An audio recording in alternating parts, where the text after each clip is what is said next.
మీనరాశి వారికి ఈ యొక్క ఫిబ్రవరి 2024వ సంవత్సరం మాస ఫలితాల్లో కానీ చూసుకుంటే వీళ్ళకి జన్మలో రాహు యొక్క సంచారము, సప్తమంలో కేతు యొక్క సంచారము, అలాగే వీళ్ళకి అంటే ద్వితీయ స్థానంలో గురు యొక్క సంచారం ఉంది కాబట్టి ఆర్థికపరమైన విషయాల్లో వీళ్ళు పెద్దగా ఇబ్బంది పడాల్సిన అవసరం అంటూ ఏమీ ఉండదు. అలాగే కుటుంబ పరంగా కూడా మంచి సహాయ సహకారాలు అందుతాయి కుటుంబ సభ్యుల పరంగా. అలాగే ధన వృద్ధి, ఖర్చులు ఉన్నా కూడా దానికి తగ్గట్టుగా ఆదాయం మాత్రం వీళ్ళకి వస్తూ ఉంటుంది. అలాగే కుటుంబ పరంగా వ్యవహారాలు అంటే మీరు ఏదైనా ఒక పని చేస్తున్నప్పుడు మీకు కుటుంబ సభ్యుల యొక్క సహాయ సహకారాలు పూర్తి స్థాయిలో ఉండడం అనేది జరుగుతుంది.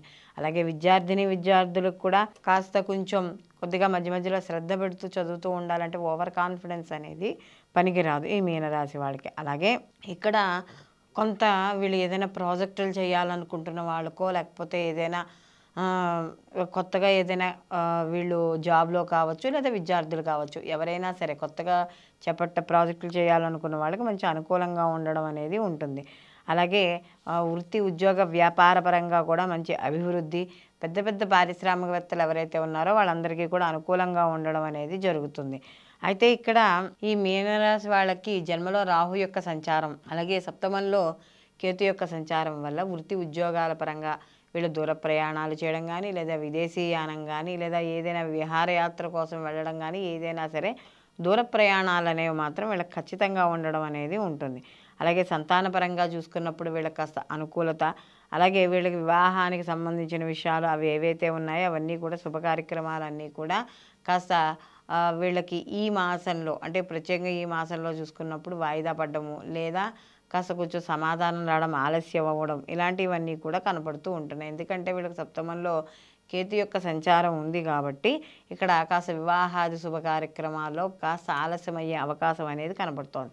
అలాగే వ్యాపార భాగస్వాములు ఎవరైతే ఉన్నారో వాళ్ళందరూ కూడా కాస్త వ్యాపార పరంగా వచ్చే ఒడిదుడుకులను తట్టుకోలేక లేదా వ్యాపారం మధ్యలో ఒకరికొకరికి సరిపడక చిన్న చిన్న మనస్పర్ధలు కావచ్చు, అనుమానాలు కావచ్చు, ఏవైనా వచ్చే అవకాశం. దాంతోపాటుగా వీళ్ళకి ఈ సప్తమ స్థానంలో కేతువు వల్ల ఈ భాగస్వామ్యం అంటే ఈ మన జీవిత భాగస్వామ్య విషయాల్లో కూడా చిన్న చిన్న మనస్పర్ధలు, ఎందుకంటే కేతు వైరాగ్యకారకుడు ఇవంతా కూడా కాబట్టి కొంచెం ఇబ్బంది పడే సూచనలు అనేవి కూడా కనబడుతున్నాయి. అలాగే ఇక్కడ ముఖ్యంగా చూసుకున్నప్పుడు ఏదైనా స్థిర చరాస్తులు కొనుగోలు చేయాలనే ఆలోచనలు ఇలాంటివన్నీ కూడా ఎక్కువగా పెట్టుకోవడం అనేది జరుగుతుంది. అలాగే ముఖ్యంగా ఇక్కడ చూసుకున్నప్పుడు ఇంకా వీళ్ళకి కానీ గురువు ద్వితీయ స్థానంలో ఉండడం వల్ల మీనరాశి వాళ్ళకి ఆర్థిక పరంగాను ఆరోగ్యపరంగా వాటి పరంగా అనుకూలంగా ఉంటుంది. అయితే ఇక్కడ ఏనాడు శని ప్రభావం కూడా ఉంది కాబట్టి వీళ్ళకి ఎందుకంటే వ్యయ స్థానంలో ఉన్నాడు కదా, కాబట్టి అప్పుడప్పుడు హాస్పిటల్కి వెళ్ళాల్సి వస్తుందేమో అనంత అనారోగ్య సూచనలు ఉండడం, మళ్ళీ గురువు యొక్క బలంతో మళ్ళీ కాస్త అవి అంత పెద్దగా ఇబ్బంది లేదు, ఇంట్లో ఏదో మనం వాడే మందుల ద్వారా తగ్గిపోవడము ఇలాంటివి కూడా జరిగే అవకాశం అనేది కనబడుతుంది. సినీ కళా రాజకీయ రంగాల్లో ఉన్న వాళ్ళందరికీ కూడా మంచి ఉత్సాహము ప్రోత్సాహకరంగాను ఉండడం అనేది జరుగుతుంది. నిరుద్యోగులకు ఉద్యోగాలు వచ్చే అవకాశము అయితే కాస్త కొద్దిగా కష్టపడాల్సి వస్తుంది.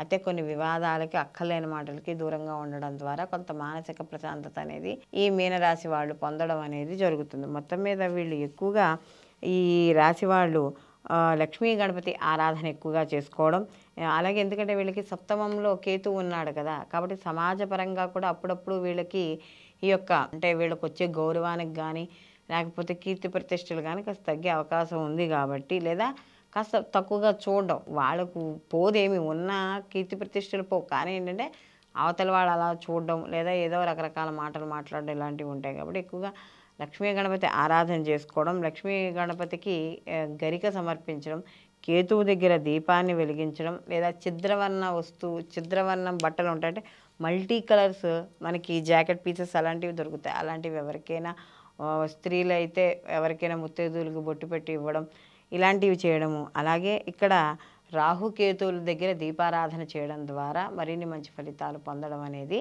జరుగుతుంది. సర్వే జనా సుఖినో భవంతు, లోకా సమస్త సుఖినో భవంతు.